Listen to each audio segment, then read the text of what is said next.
ഈ തദ്ദേശ തെരഞ്ഞെടുപ്പിലെ LDFന് വലിയ രീതിയിലുള്ള വോട്ട് ചോർച്ച ഉണ്ടായിട്ടുണ്ട്.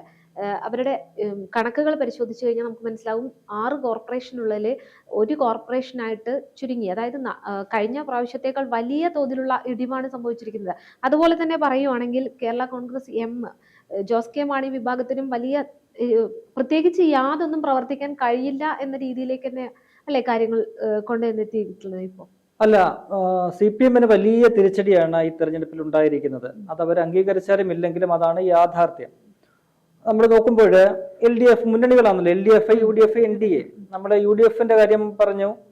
അവിടെ ആ രീതിയിൽ UDF ഒരു ജനാധിപത്യ സംവിധാനം എന്നുള്ള നിലയിൽ അവര് കൂടുതൽ ആശയവിനിമയമുള്ള ഒരു മുന്നണിയും പാർട്ടിയുമാണ്. അതുകൊണ്ടാണ് പല പ്രശ്നങ്ങളും ഉണ്ടാവുകയും അത് ചർച്ചകൾ നടക്കുകയും പരിഹരിക്കുകയും ഒക്കെ തന്നെ ചെയ്ത് അവർ മുന്നോട്ട് പോകുന്നത്. അവർ ടീം UDF എന്നുള്ള നിലയിലാണ് ഇത്തവണ ആ തെരഞ്ഞെടുപ്പിനെ നേരിട്ടത്. അതിന്റെ ഫലം നമ്മൾ കണ്ടു. മറിച്ച് ഈ LDF-ലേക്ക് വരുമ്പോൾ അത് ഒരു മുന്നണി സംവിധാനം എന്ന് പറയുമ്പോൾ പോലും അതിനൊരു കോർപ്പറേറ്റ് കമ്പനിയുടെ ഒരു ഇതാണ് ഉള്ളത്. കാരണം CPM-നെ പോലൊരു കേഡർ പാർട്ടി നയിക്കുന്ന ഒരു മുന്നണി, അവിടെ കൂടുതൽ ചർച്ചകളോ മറ്റു കാര്യങ്ങളോ ഒന്നും തന്നെ ഉണ്ടാകും. അത് നേരത്തെ ഈ മുന്നണി വിട്ട് വന്നിട്ടുള്ള പല പാർട്ടികളും പറഞ്ഞിട്ടുള്ള കാര്യം തന്നെയാണ്. അവിടെ കൂടുതൽ നമുക്ക് നിൽക്കാൻ പറ്റത്തില്ല, വീർപ്പ് മുട്ടിപ്പോകുമെന്നൊക്കെ തന്നെ ഈ LDF വിട്ട് വന്നിട്ടുള്ള പല പാർട്ടി നേതാക്കന്മാരും പറഞ്ഞിട്ടുണ്ട്. ഈ പിണറായി വിജയന്റെ വലിയേട്ടൻ മനോഭാവത്തെ കുറിച്ചൊക്കെ നമ്മൾ ഒരുപാട് കേട്ടിട്ടുള്ളതാണ്. ആ രീതിയിൽ തന്നെയാണ് അവിടെ കാര്യങ്ങൾ. അവിടെ യോഗങ്ങൾ LDF യോഗമാണെങ്കിലും എല്ലാം തന്നെ മുഖ്യമന്ത്രിയാണ് അതിന് നേതൃത്വം കൊടുക്കുക. അദ്ദേഹം വന്ന് തീരുമാനം അവതരിപ്പിക്കും. അത് അംഗീകരിക്കുക എന്നത് മാത്രമേ ഉള്ളൂ. ഏതെങ്കിലും എതിർശബ്ദങ്ങൾ അവിടെ ഉയർന്നാൽ പോലും അത് കേട്ടിട്ട് കളയുക എന്നല്ലാണ്ട് അതിനെ മുഖവിലേക്ക് എടുക്കുകയോ അതിനെന്തെങ്കിലും പരിഹാരം നിർദ്ദേശിക്കുകയോ അല്ലെങ്കിൽ പരിഹാരം കാണാമെന്ന് പറയുക ഒന്നും ചെയ്യത്തില്ല. ആ രീതിയിൽ ഒരു വലിയേട്ടൻ മനോഭാവത്തിൽ പോകുന്ന ഒരു മുന്നണിയും സംവിധാനവുമാണ് LDF എന്ന് പറയുന്നത്. അതവർക്ക് വലിയ രീതിയിൽ ദോഷങ്ങളും ഉണ്ടാക്കുന്നുണ്ട്, ചിലപ്പോഴൊക്കെ തന്നെ ഗുണവുമായിട്ട് മാറുകയും ചെയ്യുന്നുണ്ട്. എന്തായാലും ഇത്തവണത്തെ തെരഞ്ഞെടുപ്പില് അവരെ സംബന്ധിച്ച് CPM-നുണ്ടായ ഒരു തിരിച്ചടി അത് വലിയ രീതിയിലാണ് LDF-നെ മൊത്തത്തിൽ ബാധിച്ചത്. കാരണം CPM കഴിഞ്ഞാൽ പിന്നെ CPI ഉണ്ട്, പിന്നീട് കേരള കോൺഗ്രസ് എം, പിന്നെ ചെറിയ കുറെ പാർട്ടികൾ കുറെ ഉണ്ട്. എന്താ പറയാ, കേരള കോൺഗ്രസ് B ഉണ്ട്, JDS ഉണ്ട്, ഒപ്പം തന്നെ RJD ഉണ്ട്. അങ്ങനെ കുറെ പാർട്ടികളുണ്ട്, ചെറിയ ചെറിയ കുറെ പാർട്ടികളുണ്ട്. പക്ഷേ CPM വീക്ക് ആയി കഴിഞ്ഞാല് ആ മുന്നണി അവിടെ തകർന്നു പോകുന്ന ഒരു കാഴ്ച നമുക്ക് കാണാൻ കഴിയും. ഇത്തവണ തെരഞ്ഞെടുപ്പില് CPM-ന് എല്ലാ മേഖലകളിലും സമസ്ത മേഖലകളിലും വലിയ തിരിച്ചടിയാണ് ഉണ്ടായത്. CPM-ന്റെ കോട്ടകളിലാണ് UDF-ഉം കോൺഗ്രസും കടന്നുകയറ്റം നടത്തിയത്. അത് അവർക്കുണ്ടാക്കിയ ക്ഷീണം ചെറുതല്ല. ഓരോ ജില്ല എടുത്ത് നോക്കിക്കഴിഞ്ഞാലും അവിടെയൊക്കെ തന്നെ മികച്ച രീതിയിലുള്ള മുന്നേറ്റം UDF ഉണ്ടാക്കി. അത് വലിയ രീതിയിൽ LDF CPM-നെ തകർത്ത് കളഞ്ഞ ഒരു കാഴ്ച നമുക്ക് കാണാൻ കഴിഞ്ഞിട്ടുള്ളത്. അത് ഈ CPM-നോടുള്ള കഴിഞ്ഞ കുറെ കാലമായിട്ടുള്ള 10 വർഷത്തിലധികമായിട്ടുള്ള ഈ ഭരണത്തിന്റെ ഒരു എതിർപ്പ് ജനങ്ങൾക്കിടയിൽ വലിയ രീതിയിലുണ്ടത്. വലിയൊരു എന്താ പറയുക, അമർഷത്തോടു കൂടിയും വീർപ്പുമുട്ടലോടും കൂടി ജനങ്ങൾ ഇങ്ങനെ ഇരുന്നത്. ഒരു അവസരം കിട്ടിയാല് കമ്മ്യൂണിസം ഇഷ്ടപ്പെടുന്ന ആളുകളും ഇവർക്കെതിരായിട്ടുണ്ട്. ഇടതുപക്ഷ അനുഭാവികൾ പോലും, CPM-കാര് പോലും, യഥാർത്ഥ CPM-കാര് പോലും താഴെ തട്ടുകളില് ഈ പറയുന്ന പോലെ പഞ്ചായത്തിലെ വാർഡുകളിലും ഒക്കെ തന്നെ ചെന്ന് കുത്തി ഇവരെ തോൽപ്പിച്ചു, സ്വന്തം പാർട്ടിക്കാരെ തോൽപ്പിച്ചു എന്ന് നമുക്ക് കാണാൻ കഴിയുന്ന ഒരുപാട് സംഭവങ്ങളുണ്ട്. കാരണം ഇതുവരെയും UDF-ഓ കോൺഗ്രസോ ജയിക്കാത്ത മണ്ഡലങ്ങളിലോ അല്ലെങ്കിൽ വാർഡുകളിലോ ഒക്കെ തന്നെ CPM-ന്റെ പരാജയം ഉറപ്പിക്കുന്ന തരത്തിലാണ് ഇത്തവണ പോളിംഗ് നടന്നത്. അവിടെയൊക്കെ തന്നെ UDF കോൺഗ്രസോ അല്ലെങ്കിൽ UDF-ന്റെ കക്ഷികളോ ഒക്കെ തന്നെ ജയിച്ചു കയറുന്ന ഒരു കാഴ്ച നമുക്ക് കാണാൻ കഴിഞ്ഞിട്ടുണ്ട്. തിരുവനന്തപുരം പോലുള്ള കോർപ്പറേഷനിലെ അത് BJP-യെ പോലൊരു പാർട്ടി അത് മുതലാക്കിയെടുക്കുന്നത് നമ്മൾ കണ്ടിട്ടുണ്ട്. അപ്പോൾ ആ രീതിയിൽ നമ്മൾ ഗ്രാമപഞ്ചായത്തുകളും ഈ പറയുന്ന തദ്ദേശം നോക്കുകയാണെങ്കിൽ ബ്ലോക്ക് പഞ്ചായത്തുകൾ, ജില്ലാ പഞ്ചായത്തുകൾ, ഇത് മൂന്നുമാണല്ലോ ഈ പറയുന്ന സാധാരണക്കാരന്റെ ഒരു വികാരം മനസ്സിലാക്കുന്ന ഒരു ഫലമെന്ന് പറയുന്നത്. അവിടെ നോക്കും, അവിടെ വലിയ രീതിയിലാണ് CPM-ന് തിരിച്ചടി ഉണ്ടായിരിക്കുന്നത്. അവരുടെ കടപുഴകി പോകുന്ന ഒരു കാഴ്ച നമ്മൾ കണ്ടു. 340-ലേക്ക് കണ്ട് അവരുടെ പഞ്ചായത്തുകളുടെ എണ്ണം കുറഞ്ഞിട്ടുണ്ട്. കഴിഞ്ഞ തവണ 500-ലധികം ഉണ്ടായിരുന്നു, 541 ഉണ്ടായിരുന്ന ഒരു മുന്നണിയാണ്. അവിടെ നിന്നും അവര് ഈ രീതിയിലേക്ക് എത്താന്ന്. അവിടെ CPM-നുണ്ടായിരിക്കുന്ന ഒരു തിരിച്ചടിയാണ്. എല്ലാ തരത്തിലും CPM നയിക്കുന്ന ഒരു മുന്നണി എന്നുള്ള നിലയിൽ ആ പാർട്ടിയുടെ ഒരു തോൽവിയാണ് അവിടെ കാണാൻ കഴിഞ്ഞത്. ഒപ്പം തന്നെ ഈ പറയുന്ന കോർപ്പറേഷൻ, മുനിസിപ്പാലിറ്റി എടുത്താലും അവിടെയും സമാനമായ രീതിയിൽ CPM-ന് വലിയൊരു തിരിച്ചടി. ഈ വാർഡുകളുടെ എണ്ണം നോക്കിക്കഴിഞ്ഞാൽ കഴിഞ്ഞ തെരഞ്ഞെടുപ്പുമായിട്ട് നമ്മൾ താരതമ്യം ചെയ്താൽ വലിയ രീതിയിലുള്ള ഒരു ചോർച്ച അവർക്ക് ഈ എല്ലാ മേഖലകളിലും, ഗ്രാമപഞ്ചായത്താണെങ്കിലും ബ്ലോക്ക് പഞ്ചായത്താണെങ്കിലും ജില്ലാ പഞ്ചായത്താണെങ്കിലും മുനിസിപ്പാലിറ്റികളാണെങ്കിലും ഇനി കോർപ്പറേഷൻ ആണെങ്കിലും അവർക്ക് ഉണ്ടായിട്ടുണ്ട്. അപ്പോൾ ആ രീതിയിൽ CPM-നെതിരായിട്ടുള്ള ഒരു വിധിയെഴുത്തായിട്ട് ഈ തെരഞ്ഞെടുപ്പ് മാറി. അതിന്റെ ഫലം ആ മുന്നണിയിലെ മറ്റ് കക്ഷികൾക്കും ഉണ്ടായി എന്നുള്ളതാണ് യാഥാർത്ഥ്യം. അവിടുത്തെ രണ്ടാമത്തെ പാർട്ടി എന്ന് പറയുന്നത് CPI ആണ്. അവര് മൊത്തത്തിലുള്ള സീറ്റുകളുടെ എണ്ണം നോക്കിക്കഴിഞ്ഞാൽ 4ാം സ്ഥാനത്ത് കണ്ട 1018 സീറ്റുകളാണ് CPIക്ക് ലഭിച്ചിട്ടുള്ളത്. പക്ഷേ അവരുടെ നില കഴിഞ്ഞ തവണത്തിൽ നിന്ന് വലിയ പരിക്കുകളൊന്നും ഇല്ലാതെ അവർക്ക് അത് നിലനിർത്താൻ കഴിഞ്ഞു. എങ്കിൽ പോലും CPMനുണ്ടായ ആഘാതം അതിനെ മറികടക്കാൻ പറ്റുന്ന രീതിയിൽ, അല്ലെങ്കിൽ അതിനെ ഒന്ന് എന്താ പറയുക, പാച്ചപ്പ് ചെയ്യാവുന്ന രീതിയിലുള്ള ഒരു പ്രകടനമായിരുന്നില്ല CPIക്ക് ഉണ്ടായിരുന്നത്. പിന്നെ മറ്റ് പാർട്ടികളുടെ കാര്യം നോക്കിക്കഴിഞ്ഞാൽ വലിയ കഷ്ടമാണ്. പിന്നീട് അടുത്ത പാർട്ടി എന്ന് പറയുന്നത് കേരള കോൺഗ്രസ് ആണ്. കേരള കോൺഗ്രസ് എം ആണ്.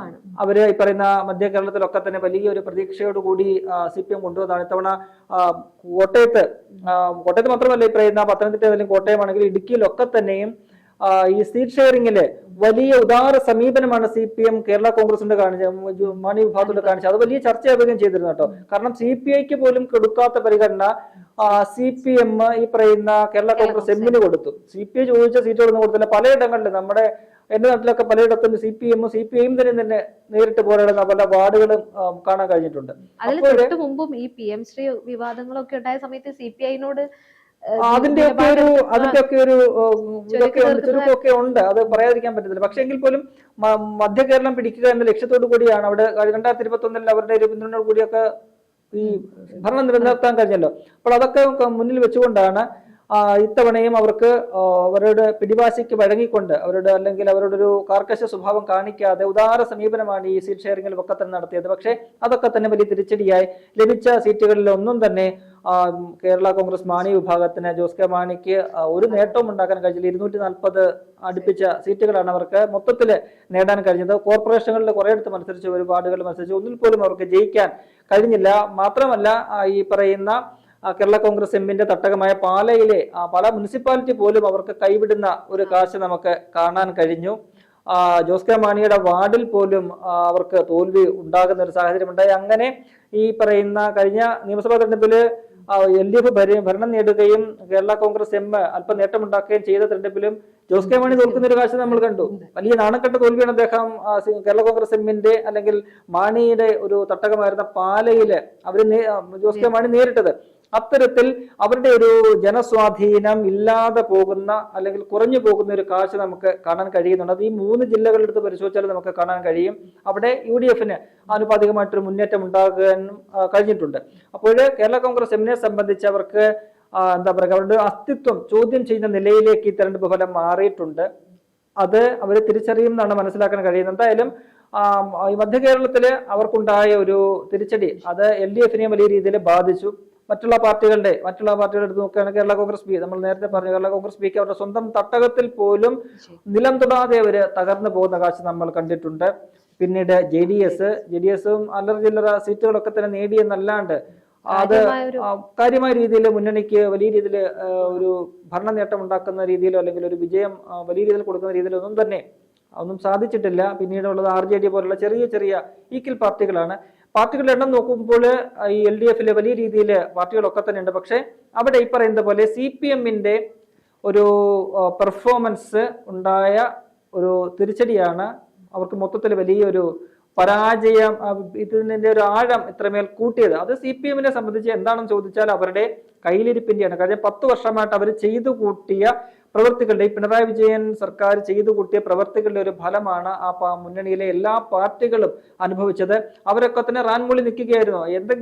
ഏതെങ്കിലും ഒരു വിഷയത്തിൽ എന്തെങ്കിലും ഒരു എതിർത്തൊരു അഭിപ്രായം പറഞ്ഞിട്ടുണ്ടെങ്കിൽ അത് CPI മാത്രമാണ്. അത് ഏറ്റവും അവസാനം ഈ പറയുന്ന PM ശ്രീ പോലെ ഒരു വിഷയത്തിൽ അവരെ ഒന്നുമല്ലാതെ അവരെ കളത്തിന് പുറത്തു നിർത്തുന്ന ഒരു സമീപനം പിണറായി വിജയനും സർക്കാരും സ്വീകരിച്ചപ്പോഴാണ് അവരിൽ അളമുട്ടിയാൽ ചേരയും കടിക്കുമെന്നൊരു ചൊല്ലുണ്ടല്ലോ, നാട്ടുപ്രയോഗമുണ്ട്. ആ രീതിയിൽ അവർക്ക് പരസ്യമായിട്ട് പുറത്ത് പ്രതികരണം നടത്തേണ്ടി വരികയും വലിയ രീതിയിൽ അവർക്ക് അവരുടെ നിലപാട് ഉറച്ചു നിൽക്കുകയും ചെയ്യേണ്ടി വന്നു. അങ്ങനെ അതിന് കീഴ്പ്പെട്ടു എന്ന് വരുത്തുന്ന വിധത്തില് ചില നീക്കങ്ങളൊക്കെ തന്നെ CPM നടത്തി. അതൊക്കെ അവരുടെ തന്ത്രപരമായ നീക്കങ്ങൾ മാത്രമാണ്. ആ രീതിയിൽ CPIക്ക് ആ ഒരു എന്താ പറയുക മാറ്റി നിർത്തപ്പെടലും പിന്നീട് ഈ തെരഞ്ഞെടുപ്പിലൊക്കെ തന്നെ ഉണ്ടാകുന്ന കാഴ്ചകളാണ്. അപ്പോൾ CPIയുടെ അസ്തിത്വം പോലും ചോദ്യം ചെയ്യുന്ന നിലയിലേക്ക് CPMന്റെ നിലപാടുകളൊക്കെ തന്നെ മാറി. അത് ഈ പറയുന്ന നേരത്തെ പറഞ്ഞ പോലെ പിണറായി വിജയന്റെയും CPMന്റെയും ഒരു ഏകാധിപത്യ പ്രവണത, അവരുടെ ധാർഷ്ട്യം, അഹങ്കാരം ഒക്കെ തന്നെയാണ്. തുടർച്ചയായിട്ട് ഭരണം വന്നപ്പോൾ അവർ ഈ പറയുന്ന ബംഗാളിലും ത്രിപുരയിലും ഒക്കെ തന്നെ അവര് ജനങ്ങളാണ് ഞങ്ങളെ തെരഞ്ഞെടുത്തത് എന്നുള്ള മറന്നുകൊണ്ടുള്ള ഒരു സമീപനം ഇന്നലെ പറഞ്ഞു കേട്ടില്ലേ, M മണി പറഞ്ഞ ഒരു വാക്ക് കേട്ടില്ലേ, ഈ പറയുന്ന നമ്മളെല്ലാം തന്നെ പറഞ്ഞതാണ്. അദ്ദേഹത്തിന്റെ ഭാഗത്തു നിന്ന് ഇത്തരം ഒരു ഒരിക്കലും ഉണ്ടാകാൻ പാടില്ലാത്ത അദ്ദേഹത്തിന്റെ മാപ്പ് പറഞ്ഞു. ഒരു ഇപ്പൊ UDF-ന്റെ ഭരണത്തിലേക്ക് സംഭവമാണെങ്കിൽ UDF-ന്റെ ഒരു നേതാവ് പോലും പറയാൻ പാടില്ല. കാരണം എന്ന് പറയുന്നത് ഈ പറയുന്ന ക്ഷേമ പദ്ധതികളാണെങ്കിലും മറ്റും ഒക്കെ എന്ന് പറയുന്നത് ഈ ഒരു സർക്കാരിന്റെയും ഔദാര്യമല്ല, അത് ജനങ്ങളുടെ അവകാശമാണ്, അവർക്ക് ജനങ്ങൾക്ക് കൊടുക്കുന്നതാണ്. ഒരു സർക്കാർ പ്രഖ്യാപിക്കുകയാണ് അത് പാവപ്പെട്ടവർ കൊടുക്കണം എന്നുള്ളത്, അവർ പാവപ്പെട്ടവരെ ചേർത്ത് പിടിക്കുക എന്നുള്ള ഒരു സർക്കാരിന്റെ നയത്തിന്റെ ഭാഗമായിട്ടാണ് ഇത്തരത്തിൽ ക്ഷേമ പ്രവർത്തനങ്ങൾ ചെയ്യുന്ന ക്ഷേമ പദ്ധതികൾ ഏർപ്പെടുത്തുന്നത്. അത് കൊടുക്കുന്നത് ഈ പാർട്ടിയുടെയോ നേതാക്കന്മാരുടെ പോക്കറ്റിൽ നിന്ന് കാശ് എടുത്തിട്ടല്ല, അത് ഈ പറയുന്ന ജനങ്ങളുടെ നികുതി പണത്തിൽ നിന്ന് തന്നെയാണ് ആ കാശ് കൊടുക്കുന്നത്. അപ്പോൾ അതിനെ അദ്ദേഹം പറഞ്ഞത് എന്താ പറയുക, പിറപ്പ് പണി എന്നൊക്കെയാണ് അതിനെ പറഞ്ഞത്. ഇത് ഏതെങ്കിലും ഒരു കോൺഗ്രസിന്റെ UDF-ന്റെ നേതാവാണ് പറഞ്ഞതെങ്കിൽ ഇന്ന് ചർച്ചയാകുന്നത് രാവിലെ മുതൽ രാത്രി ചർച്ചയാകുന്ന ഒരു ഇന്നലെ മുതൽ ചർച്ചയാകുന്ന ഒരു കാര്യമായിട്ട് മാറിയത്. പക്ഷേ MM മണി ആയതുകൊണ്ട് ഇന്നലെ തന്നെ നേതാക്കന്മാർ പ്രതികരിച്ചിട്ടില്ലേ, യുവ നേതാക്കൾ V വസീഫിനെ പോലുള്ളവരൊക്കെ പറഞ്ഞത് അദ്ദേഹത്തിന്റെ പ്രായം കണക്കിലെടുക്കണം, അദ്ദേഹത്തിന് പല പല ഇതുപോലത്തെ നാക്കുപിഴകൾ മുമ്പുണ്ടായിട്ടുണ്ട് അദ്ദേഹത്തിന്. നാക്കുപിഴയൊന്നുമല്ല, അദ്ദേഹം സ്ഥിരം പണി ഇതാണ്. എന്നിട്ടും അദ്ദേഹം അതിനെ എന്താ പറയാ, കണ്ടില്ലേ ഇന്ന് ഒട്ടും ഇതില്ലാതെ വന്നപ്പോഴാണ് ജനറൽ സെക്രട്ടറി MA ബേബി അതിനെ തള്ളിപ്പറയുന്ന കാഴ്ചയുണ്ട്. കാരണം അതിനെ ഉൾക്കൊള്ളാൻ ഒരു ആൾക്കും കഴിയില്ല, പാർട്ടിയിൽ നിന്നുള്ള ആൾക്കാർക്ക് തന്നെ ഉൾക്കൊള്ളാൻ കഴിയില്ല. കാരണം അതിനെ അംഗീകരിച്ച് ശിവൻകുട്ടിയൊക്കെ തന്നെ അതിനെ എതിർത്ത് പറഞ്ഞിട്ടുണ്ട്. എന്ത് പറ്റിയെന്ന് അറിയത്തില്ല. ജനങ്ങളെ ആ രീതിയിൽ അവഹേളിക്കുന്ന സമീപനമാണ്. ഞങ്ങളുടെ കാശും മേടിച്ച് നക്കിയിട്ട് നിങ്ങൾ ചെയ്തതിന് ആ രീതിയിലാണ് പറയുന്നത്. നന്ദികേടാണ് കാണിച്ചത്. നിങ്ങൾ ഞങ്ങൾ കാശ് തന്നപ്പം ഉള്ള കാശെല്ലാം വാങ്ങി മുട്ടടിച്ചിട്ട് നിങ്ങൾ ഞങ്ങൾക്ക് ഇട്ട് കുത്തി എന്നാണ് മണി പറയുന്നത്, MM മണി പറയുന്നത്. എന്തടിസ്ഥാനത്തിലാണ് അയാൾ പറയുന്നത്? അപ്പോൾ ആ രീതിയിലാണ് ഇവർ കാണുന്നത്. അപ്പൊ ഈ പറയുന്ന പോലെ UDF ഉൾപ്പെടെയുള്ള മുന്നണികൾ നേരത്തെ പറഞ്ഞിരുന്നത് ഇതൊക്കെ തന്നെ ഇവര് തെരഞ്ഞെടുപ്പ് മുന്നിൽ കണ്ട് അതിനെ എന്താ പറയുക സാധൂകരിക്കുന്ന പ്രസ്താവനയാണ് അത്. അവരെന്താണ് കൊടുത്തത്? അപ്പോൾ ഈ പണം കൊടുത്താൽ ഞങ്ങൾക്ക് വോട്ട് കിട്ടും എന്നുള്ള ലക്ഷ്യത്തോടു കൂടി തന്നെയാണ് അത് ചെയ്തത് എന്ന UDF-ന്റെ ഒക്കെ തന്നെ ആരോപണത്തെ ശരിവെക്കുന്ന തരത്തിലുള്ള പ്രസ്താവന ഉണ്ടായത്. അത് സത്യവുമാണ്. അല്ലെങ്കിൽ ഈ തെരഞ്ഞെടുപ്പിന് തൊട്ട് മുമ്പായിട്ട് ഇത് പ്രഖ്യാപിക്കേണ്ട കാര്യമൊന്നുമില്ല. അതിന് മുമ്പ് ഈ കഴിഞ്ഞ 4 വർഷമാണ് അവർ ഭരിക്കുകയുണ്ട്. അതൊന്നും ഇല്ലാത്ത രീതി ഒരു പ്രഖ്യാപനമാണ് അതുണ്ടായത്. അതൊക്കെ ചെയ്തോട്ടെ ഒരു സർക്കാർ എന്നുള്ള നിലയിൽ, പിന്നെ അവർക്ക് ഏത് സമയത്തും ചെയ്യാം. ഇലക്ഷനെ തൊട്ട് മുൻപായിട്ട് ചെയ്യേണ്ട ആവശ്യമൊന്നും ഉണ്ടായിരുന്നില്ല. അപ്പോൾ അന്നുണ്ടായ ആ വിമർശനം, ഇത് നിങ്ങൾ ഈ തെരഞ്ഞെടുപ്പ് വോട്ട് ലക്ഷ്യം വെച്ച് മാത്രമാണ് നിങ്ങൾ ഇത് ചെയ്തത് എന്നുള്ള ആ പ്രതിപക്ഷത്തിന്റെ വിമർശനം അത് ശരിവെക്കുന്ന എന്നുള്ള ആരോപണം വളരെ ശരിയാണെന്ന് ഇതാണ് ഈ MM മണിയുടെ പ്രസ്താവന. അത് ഇതിലൊന്നും ജനങ്ങൾ വീണില്ല, മനസ്സിലായില്ലേ? അതിനകത്തുള്ളൊരു രോഷമാണ് അദ്ദേഹം കാണിച്ചത്. നമ്മൾ നേരത്തെ പറഞ്ഞില്ലേ, ജനങ്ങൾ തോൽപ്പിച്ചു കഴിയുമ്പോൾ ജനങ്ങളുടെ മുന്നിൽ കുതിര കയറുന്ന ഒരു സമീപനമാണ് അവർക്കുള്ളത്. അതാണ് ഈ MM മണിയുടെ ആ പ്രസ്താവനകളിൽ തെളിഞ്ഞു നിൽക്കുന്നത്. അത് ഇനിയിപ്പോൾ കൂടുതൽ അവർക്ക് തിരിച്ചടിയാകും. ഇനിയിപ്പോൾ നിയമസഭാ തെരഞ്ഞെടുപ്പ് വരാണ്ടിരിക്കില്ല, 6 മാസമൊന്നുമില്ല. ഇനിയിപ്പോൾ ഡിസംബർ കഴിയാറായിരിക്കുന്നു, മാർച്ചിലോ ഒക്കെ തന്നെ വിജ്ഞാപനം വരും, ഏപ്രിലോ ഒക്കെ ആയിട്ട് തെരഞ്ഞെടുപ്പ് നടക്കും. മെയ് ആദ്യം അതിന്റെ ഫലപ്രഖ്യാപനം ഉണ്ടാകും. 3-4 മാസം ഒക്കെ തന്നെയുള്ളൂ. അപ്പോൾ ഇനിയും അവർ ഇത്തരത്തിലുള്ള പ്രസ്താവനകളുമായിട്ടും ഒക്കെ മുന്നോട്ട് പോവുകയാണെങ്കിൽ അത് കൂടുതൽ തിരിച്ചടികളിലേക്കായിരിക്കും പോകുന്നത്. കാരണം ജനങ്ങള് ഏതാണ്ട് വെറുത്ത് കഴിഞ്ഞിരിക്കുന്ന ഒരു പാർട്ടിയും മുന്നണിയുമായിട്ട് ഇവർ മാറിയിട്ട് ഒരു ഭരണമായിട്ട് ഇത് മാറിയിട്ടുണ്ട്.